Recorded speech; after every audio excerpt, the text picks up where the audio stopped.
Saat ini Timnas Indonesia tengah menjalani berbagai persiapan di Qingdao guna bisa memenuhi target untuk mencuri poin penuh saat menghadapi Timnas Cina pada 15 Oktober mendatang. Tentu ini bukanlah hal yang mudah, makanya skuad Garuda kini sangat fokus dan sangat serius usai kemarin gagal mencuri 3 poin dari Bahrain karena kelakuan botak biadab. Meski begitu, tetap saja namanya skuad Garuda pasti ada aja aksi-aksi random para pemain yang memang terkenal humble semua. Dan ternyata Sintayong juga ikut terus-menerus melakukan kejahilan kepada anak asuhnya. Tapi tak hanya skuad Garuda, fans-fans pun sepertinya sudah ada yang standby untuk bersiap memberikan suntikan motivasi ke Qingdao Stadium. Di sisi lain, supporter Timnas Cina malah mau boikot timnasnya sendiri, bahkan mengancam pelatih Branko Ivankovic secara brutal. Buntut performa skuad The Dragons yang tak kunjung pulih, sehingga mereka sangat amat merasa kecewa. Lantas seperti apa persiapan-persiapan mereka? Let's go, kita bahas.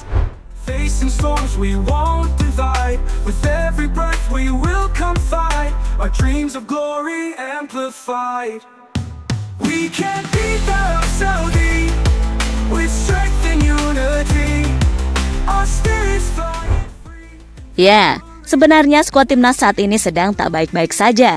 Setelah dibuat kecewa oleh kelakuan wasit saat menghadapi Bahrain kemarin, hingga akhirnya kita cuma bisa mencuri 1 poin. Padahal seharusnya 3 poin kita bawa. Tentu ini cukup membuat pemain kepikiran, apalagi mereka sempat bentrok langsung dengan pemain seperti Shine Patinama. Tentu itu membuat mereka jadi kepikiran. Namun kemarin, Pak Erik sudah sempat memberikan sanggahan kepada pemain untuk tidak memikirkan hal itu lagi. Dan beliau memberikan arahan agar fokus ke depan, terutama guna menghadapi Cina yang makin dekat. Selain itu, Kapten Timnas Ciecas juga sempat memberikan wejangan begini. Sejujurnya ada satu hal yang terasa rugi, namun tidak ada gunanya mengeluh tentang hal yang sudah terjadi di masa lalu. Semangat! Satu-satunya hal yang bisa kita lakukan adalah belajar dari itu dan tetap melangkah ke depan, kata Ciecas dikutip dari Instagram pribadinya. Lebih lanjut, Bang Jai juga sangat berterima kasih kepada para supporter Garuda yang datang langsung memberikan motivasi di Bahrain National Stadium. Meski mereka belum meraih hasil maksimal, tapi tak akan pernah menyerah. Kami akan menjaga kepala kami tetap tegak dan yang terpenting, kami tidak akan menyerah.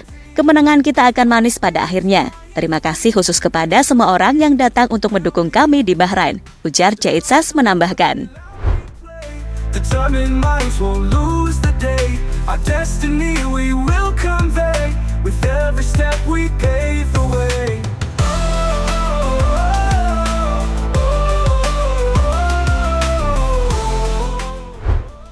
Namun untungnya sekarang para punggawa Garuda sudah enjoy kembali.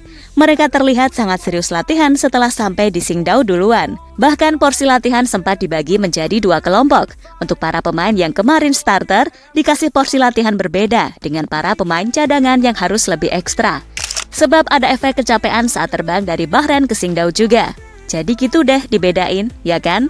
Tapi ya tetap aja, namanya skuad Garuda pasti diiringi dengan aksi-aksi kocak, enjoy dan bercanda yang bikin ketawa terus, seperti saat Marten pas jogetan dangdut.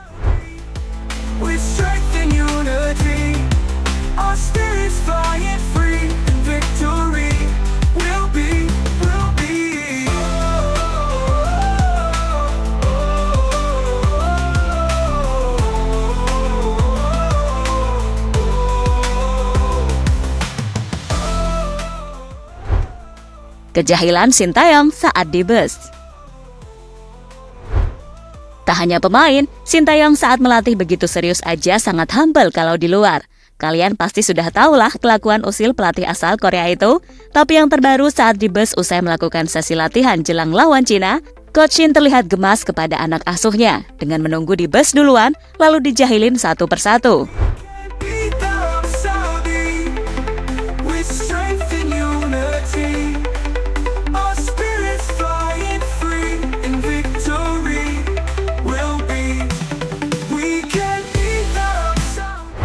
Tentunya ini menunjukkan kini skuad Merah Putih sudah kembali enjoy dan sudah siap menghadapi tantangan selanjutnya Cina. Atau mungkin itu jurus rahasia ya coach, biar pada nurut-nurut semua.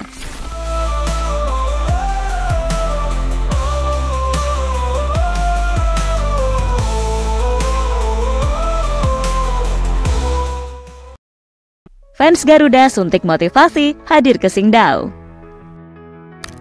Melihat timnas Indonesia bermain, semua mata orang Indonesia pasti akan banyak tertuju ke Qingdao.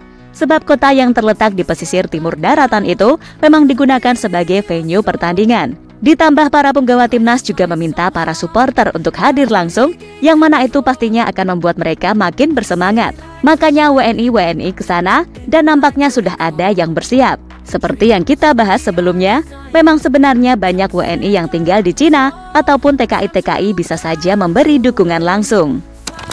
Tapi kabar terbaru mengatakan, supporter Garuda yang siap menyuntik semangat di sana tak akan sebanyak saat menghadapi Bahrain kemarin.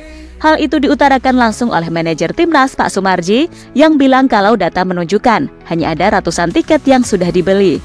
Sebab di kota ini jarang ada WNI. Jadi kota Qingdao ini jauh dari mana-mana. Warga Indonesia yang tinggal di sana sedikit, paling hanya mahasiswa saja. Jadi sampai kemarin itu hanya sekitar 300 tiket saja yang mau datang, kata Sumarji dikutip dari bolasport.com. Sedangkan jatah tiket sebenarnya tak kalah banyak seperti menghadapi Bahrain, yakni sekitar 2000 tiket. Tapi ya gitu deh kayaknya, ini emang sengaja mereka letakkan di Qingdao biar sulit dijangkau para fans juga.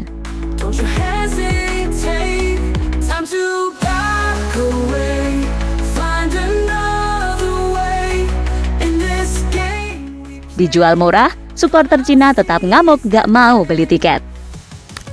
Saat ini timnas Cina sedang tak baik-baik saja, sebab kemarin mereka kembali kalah ketika menghadapi Australia. Sehingga kini, Cina sedang menghadapi rekor buruk dengan 3 kali kalah beruntun pada ronde 3 kualifikasi Piala Dunia 2026.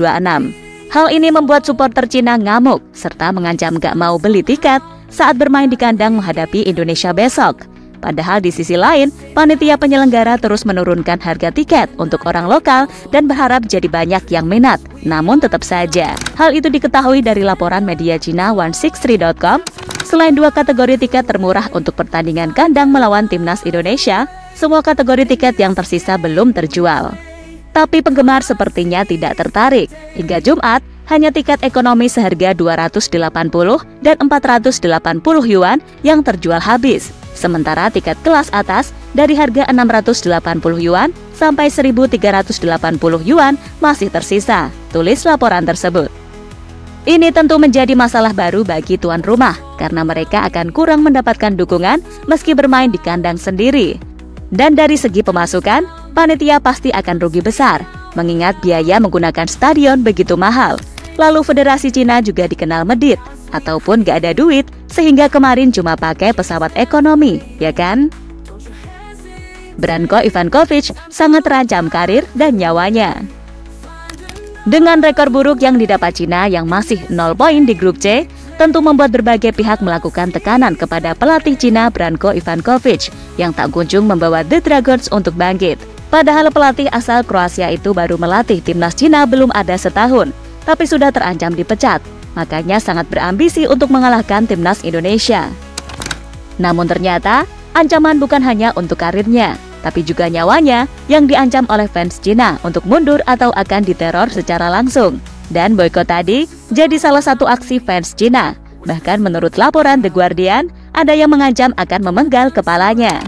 Pada akhirnya para penggemar di stadion dan di media sosial meminta Ivankovic dipenggal, menyalahkannya atas kesalahannya dalam menjaga gawang di sudut lapangan, pergantian pemain yang tidak efektif dan terlambat, serta ketidakmampuannya memanfaatkan kelebihan pemain, tulis laporan The Guardian dalam artikelnya.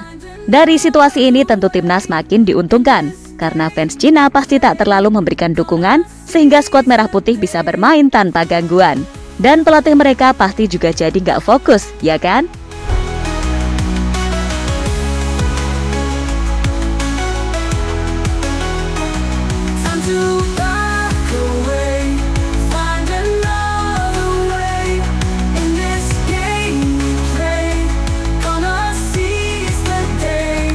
So, itulah tadi berbagai keadaan kedua kubu saat ini jelang duel timnas Indonesia versus timnas Cina yang akan berlangsung bentar lagi. Ini benar-benar harus bermain maksimal dengan permainan bagus ataupun dengan memanfaatkan situasi. Pokoknya, yang penting untuk meneruskan misi Garuda terbang menuju Piala Dunia 2026.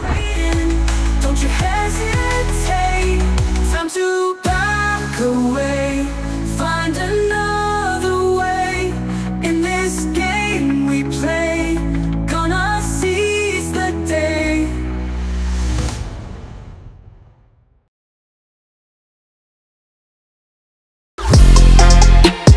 Halo, izin iklan sebentar ya guys. Jadikan ruangmu bernuansa timnas. Temukan beragam poster dinding, sepak bola dan timnas dengan desain menawan, kualitas premium dan harga yang tidak akan menguras kantong. Segera klik link Shopee di deskripsi video ini dan dukung timnas dengan sepenuh hati. Mulai dari dinding rumahmu.